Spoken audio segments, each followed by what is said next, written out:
What's going on, guys, and welcome back to another video. If you're new here, welcome. My name is Black Opinion, the Apple Guy, and today I'm going to be talking about and reviewing my Surface Go 3 and why I think it's the best budget option for parents looking to buy their kids a laptop for school. Which, with school starting in the next month or so, parents are going to be out there scrambling to try and get their kids a decent laptop. Obviously, with what's going on with the economy and all that, obviously money's going to be a little bit tight, and you're looking to buy your kid a good laptop, but you don't want something cheap and expensive, but you don't want to buy them like a MacBook Air or MacBook Pro because price-wise those are kind of expensive.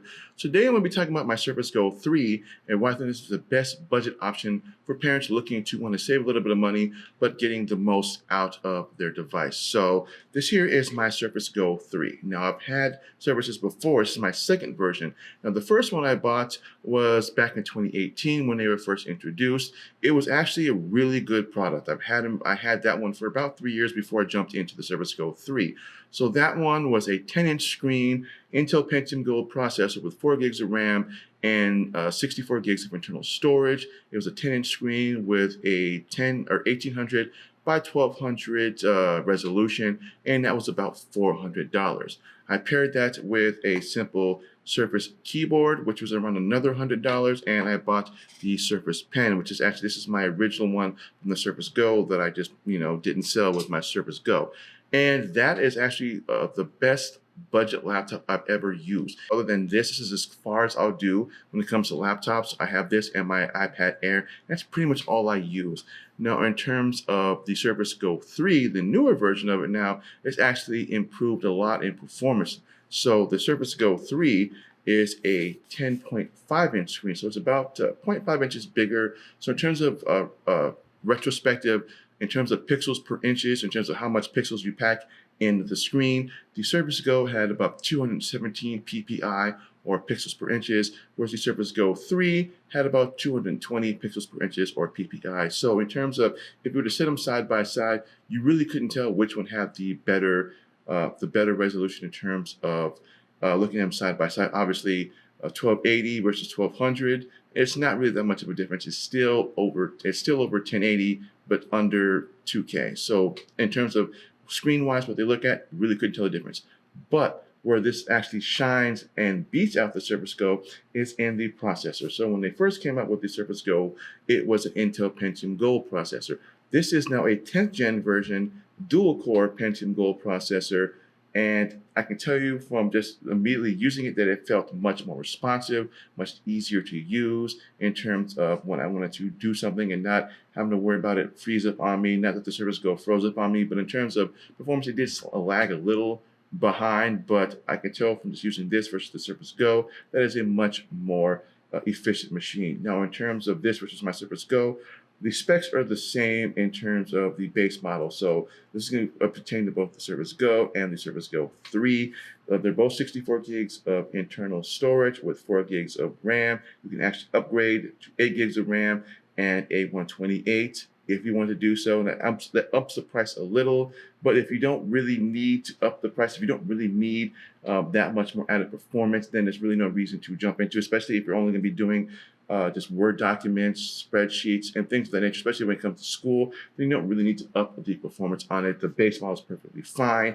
This, again, comes with all the connections that you need, which is really only just one, which is just the USB-C right there. And you still get the headphone plug-in, and that's obviously going to be your connection for powering up the Surface itself.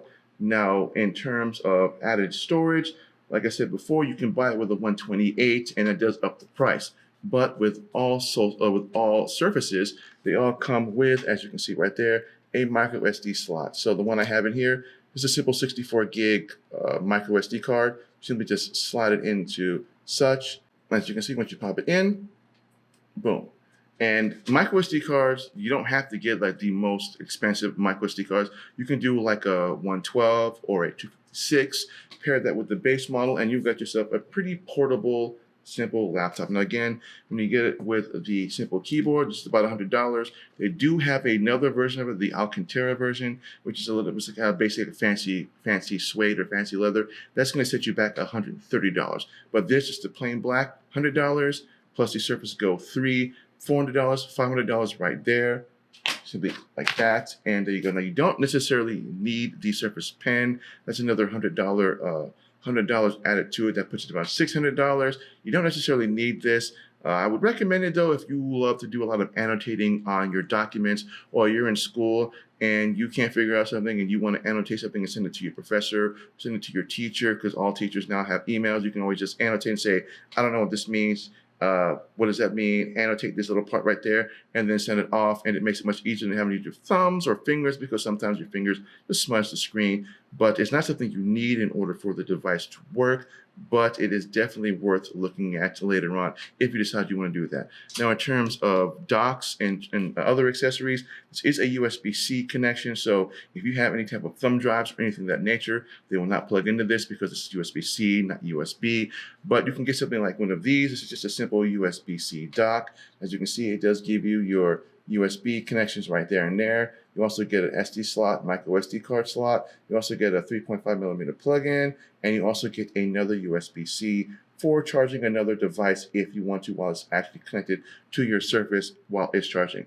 And the cool feature also about these docks is that they also give you an HDMI option. So say you wanted to plug this into your Surface and you wanted to plug it into your monitor as such, just like that. There you go. Now, the downsides of doing it this way is that if you do have a case, this really won't be able to be plugged into that. But you have other options, which I'll have a link down below for some of those options. There's a lot of good ones on Amazon that I'll link if you want to take a look at those. Now, I did do an unboxing and a first impression of this as well, which I'll also have down below if you want to take a look at that. If you want to take a look at that. So in terms of price-wise, again, it's not bad. It's definitely worth the money. Again, like I said, at around $400, you're looking at like mostly competing with like Chromebooks and other lower end laptops. But again, you're looking at laptops being kind of clunky, big, not as thick, and unfortunately, they have to have the keyboard with them. Whereas with this, if you don't want the keyboard with you, you don't necessarily have to take the keyboard. You simply just, if you don't want it, you simply just take it off.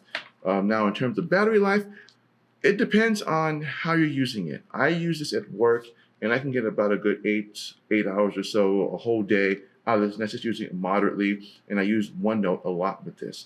So in terms of if you're using it in school and you're doing it that way, and you're using it for like research papers and for Excel spreadsheets and for pretty much anything, Google Docs or anything of that nature, where you go to like the library, do some research, you should be perfectly fine with a day's worth of battery life, maybe even 2 days. But it depends on the person and what they're using it for. Like I said, for me, I'm able to get about a day out of using this. Now, in terms of what I recommend this to, again, anybody in high school from grades 9 through 12, definitely junior high as well, because obviously with junior high, you're going from like 7th, 8th grade. You don't want to be spending too much money on a laptop when most of your school stuff isn't going to be that taxing. But if you're in college, probably freshman year, you probably could get away with this. I really wouldn't recommend it for anybody who's going into sophomore or into the higher grades, as this is, in terms of performance-wise, this really isn't going to cut it for you. Now you're looking at like the Surface Pro 7s and the 8s and other higher-end laptops, whether it be a MacBook Air or Pro, but this definitely not for that. But in terms of grades 7 through 12, definitely would recommend this to any parent, especially when it comes to price-wise. $400 isn't really a lot when you start looking at a lot of Chromebooks and what they offer. Again, it's just a lot more portable. It's not as clunky as your normal laptops. And accessory-wise, you don't have to buy the pen for it. And the dock, you don't necessarily need the dock if you're never going to plug anything into it, especially if you're in junior high and high school. But if you want to plug in like a thumb drive or something like that, you don't have to get something super expensive. Again, I'll have a link down below for some accessories, USB-C docks, if you want to take a look at that. But in terms of price and value and what you get for this, I would highly recommend this for any parent who's looking to kind of get that budget laptop without having to blow up a lot of money spending on a laptop, and then like say when they get into high school having to spend more money on another laptop. So definitely worth it. So I hope that this video was informative. If it was, please give me a thumbs up, as these likes will help me create better content. And if you're new to my channel, please think about subscribing, hitting that bell notification. That way you don't miss content when I drop it. And again, I want to thank everybody for watching. And my name is Black the Apple Guy, and I'll see you guys in the next video. Enjoy your summer and stay safe.